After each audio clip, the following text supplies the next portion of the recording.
Okay everybody, welcome to another one of my ZBrush tutorials. Haven't done one in a while, but I'm catching up here.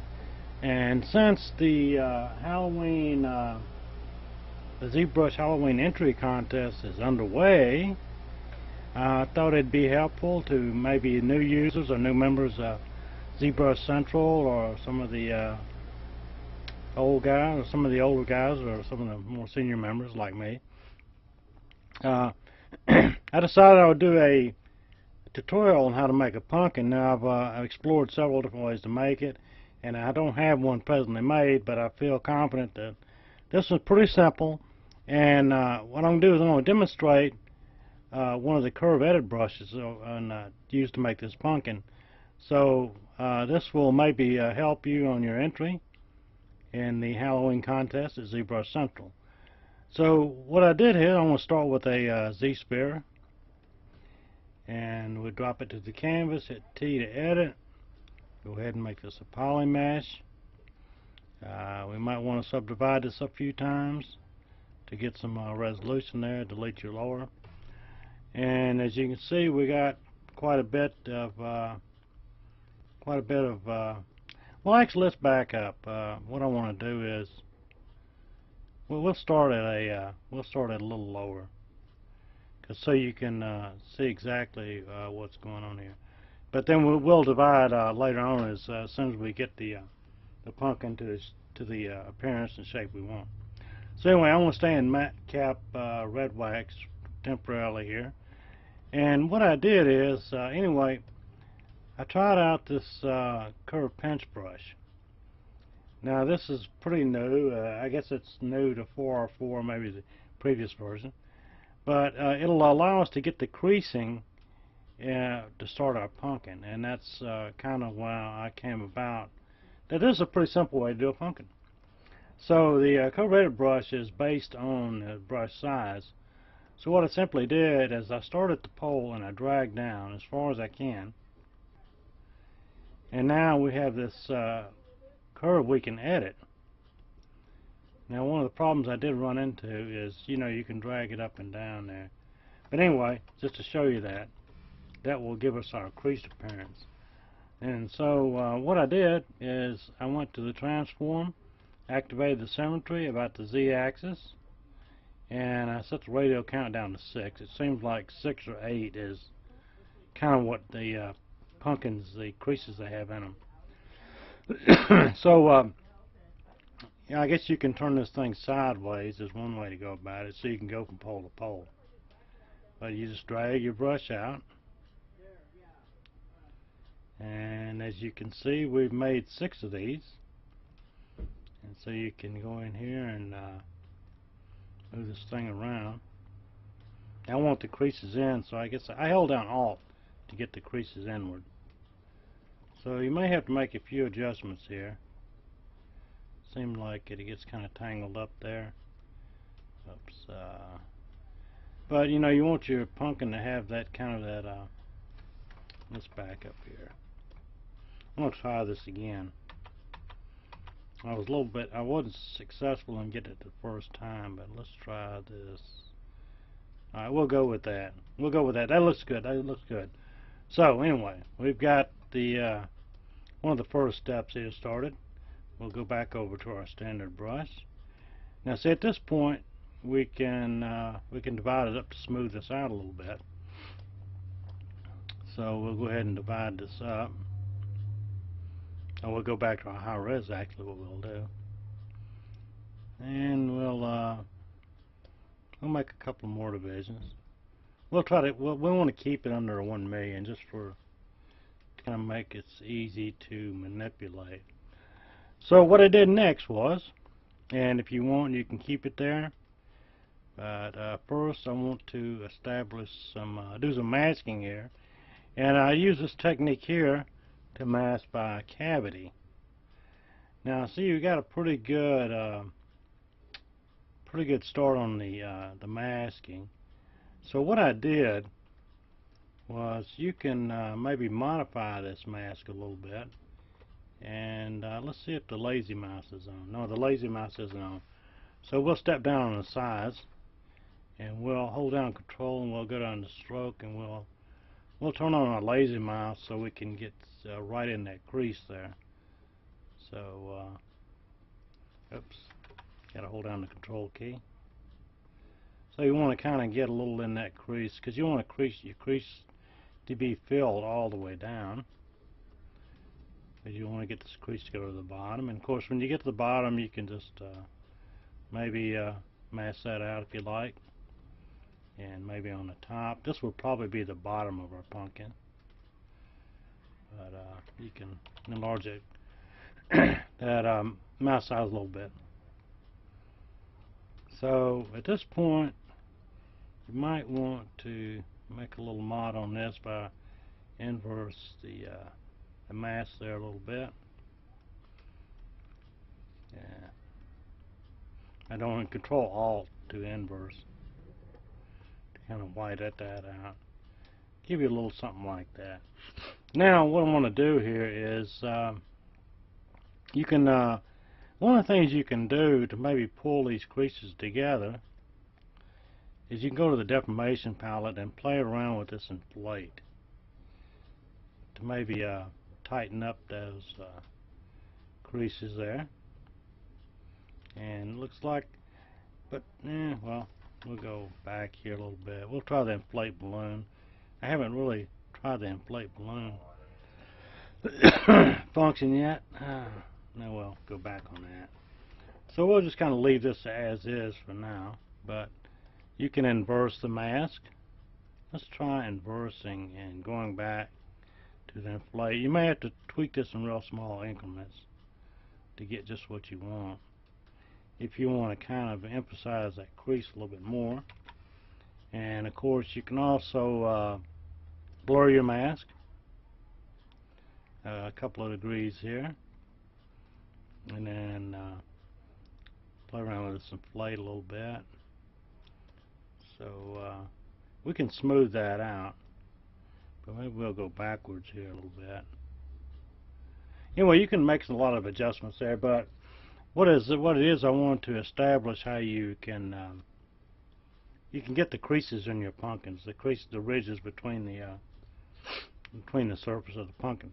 So what I did next was I inversed this, and I'm going to go ahead and add my pumpkin color. And what I did is I chose the you can choose either the basic material or the blend.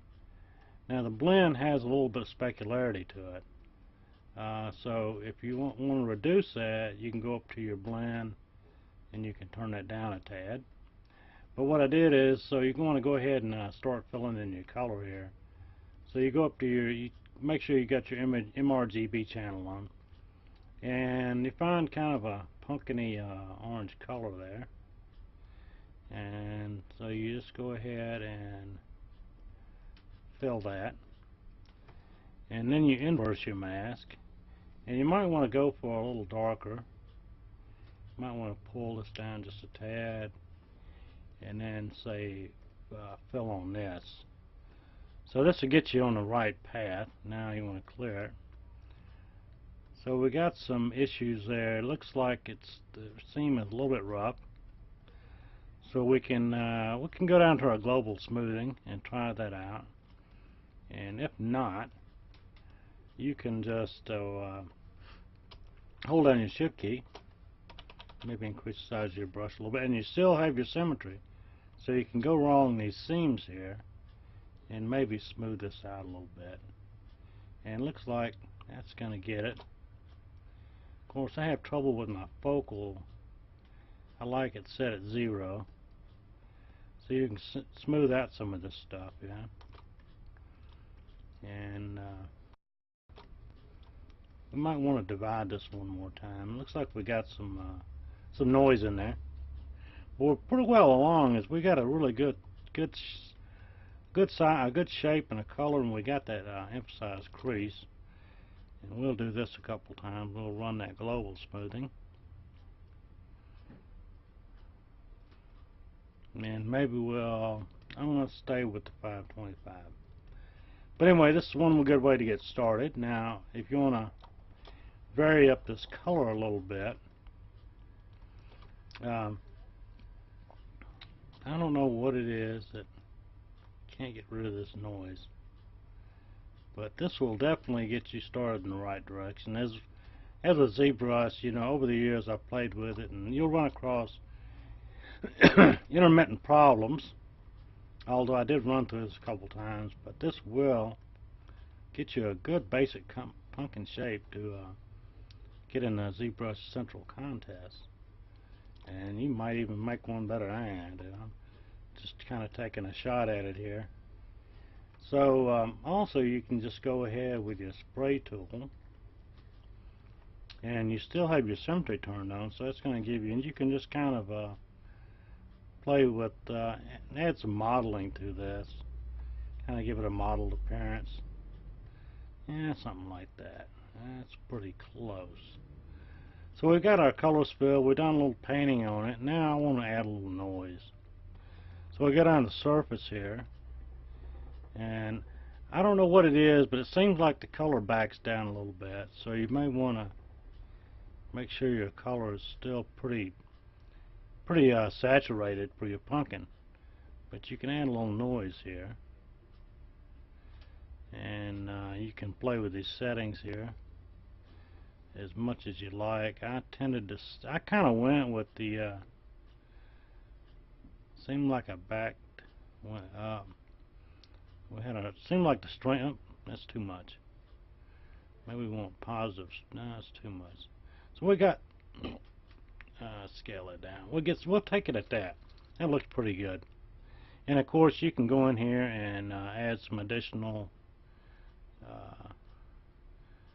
you know, features to it by pulling around on this graph here.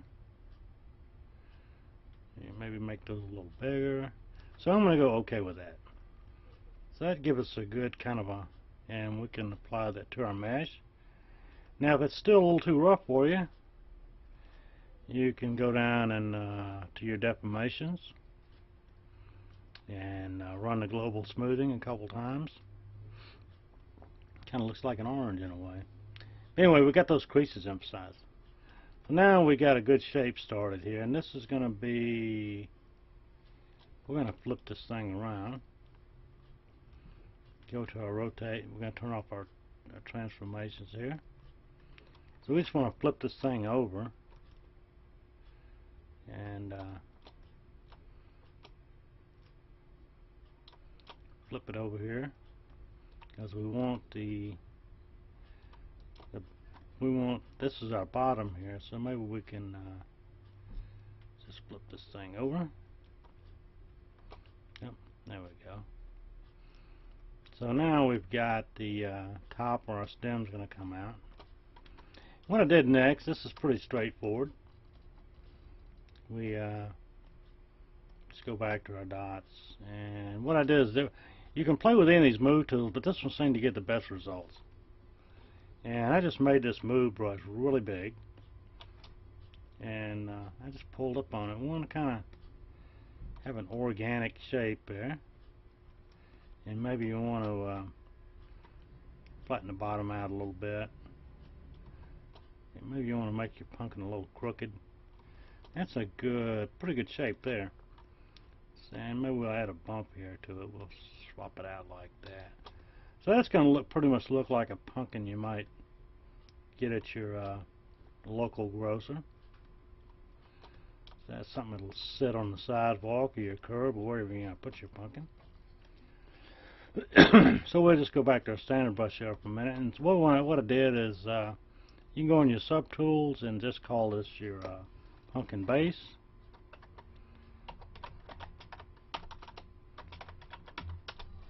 And now what I'm going to do, we're going to make our stem.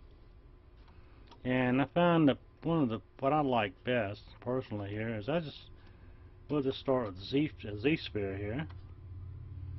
We'll get the brush size down, and we'll just make a little stem here. Maybe scale this down a little bit, and you can hold down your Alt key and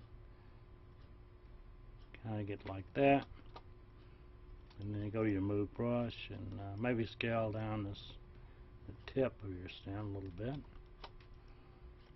Maybe move some things around here, make it kind of crooked. Then we go down to, we'll just go ahead and make our adaptive skin. So now we've got the, well, I didn't make the adaptive skin.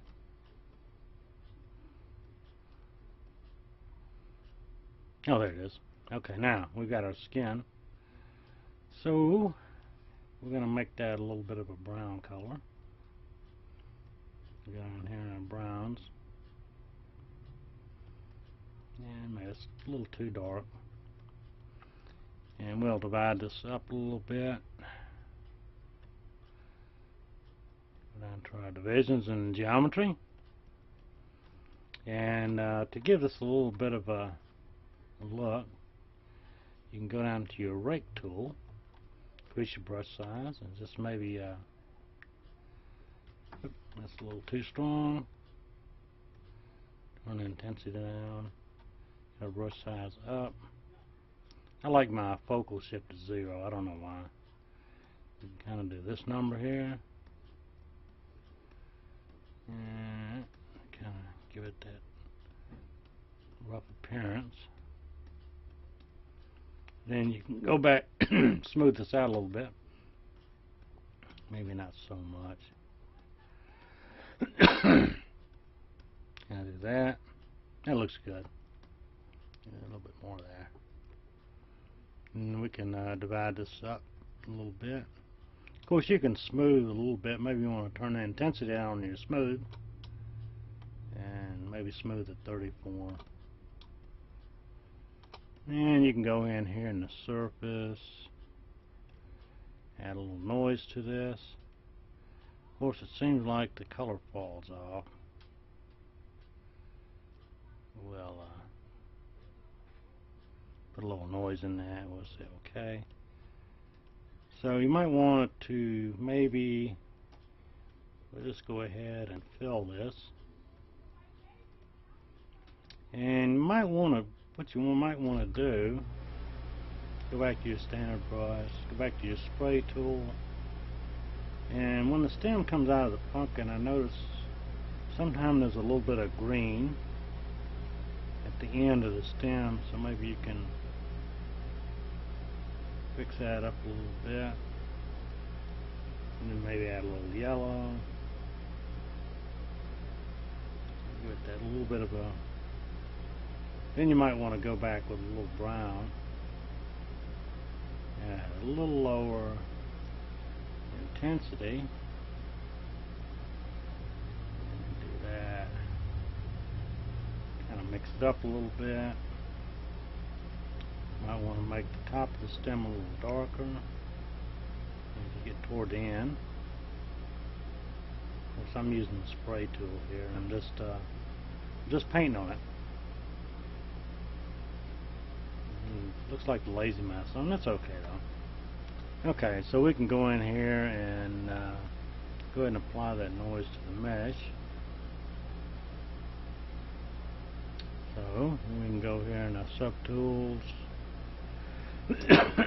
rename it pumpkin stem. Okay. So now we got both parts, and we'll bring them together here. We've got our pumpkin base,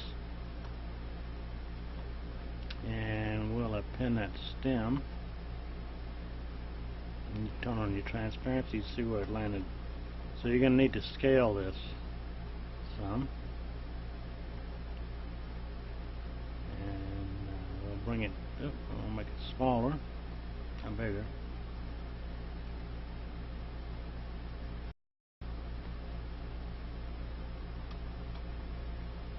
Of course, you can take our move tool and move it out toward the top. And we got a fairly dense mesh here. This is like, we're getting at 8 million. So we got a fairly dense mesh. And this ought to render real well. We'll play with the stem a little bit. Maybe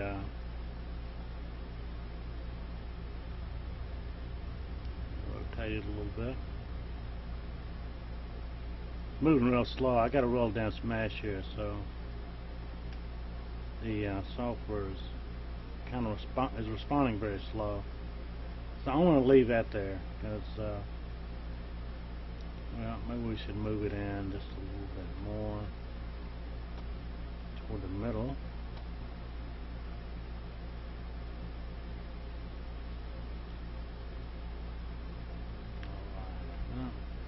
Looks like it moved out of place there a little bit. You can drag that out. Now we're getting that little cursor waiting. So that looks pretty good. Doggone it, that looks fantastic. That looks like a pretty realistic pumpkin there. Okay. So we've got everything filled. As you can look in the subtools, your painting has all been filled in.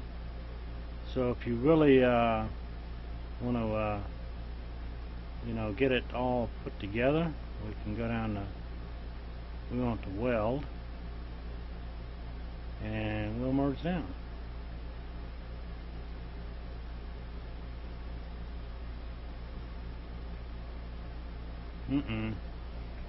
Hope I don't crash here. We'll wait on it. I've got total points of 8.9 million. There we go. So there's our finished pumpkin, and best luck with your entry at ZBrush Central. Make sure you get in there and participate, because it's been, for me, it's been about 6 years.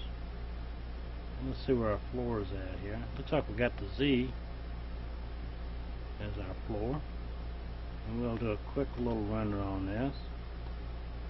Now, well, no, this time I got one more thing here. So what I'm gonna do is I have a stencil I previously made in Illustrator, and now this is something you can do on your own. If I can remember, I'll share this stencil. I'll contribute this stencil here. We'll make this to an alpha. Turn this texture off. Go to inverse, and then what you can do, you can go to stencil. Turn your stencil on. Oh, we didn't make it into a stencil. Transfer, make stencil. Okay. Now hold down your space bar and move it into position. Scale it down by holding down the space bar. Move it into position. We'll get it scaled down like we want. And then what you do, you turn on wrap mode. Maybe you want to make it just a little bit bigger. Position it, and right there. And from here, you want to turn the alpha off. And go to RGB. Switch to black. And you can put the Z add or Z sub on if you want to cut into the surface. But for this tutorial, I'm just going to color this in with some black. And since I have a fairly dense mesh, or very dense mesh here in this case, we get a very precise, there's not much pixelation here, but this is a very heavy model. So you turn your stencil off, and now we'll make sure we got him sitting down. We're going to make this like real life, and this pumpkin is not exactly level, so we're gonna rotate him just a little bit. That's about like he would sit in the real world. There we go. So that's the we'll do a quick render here.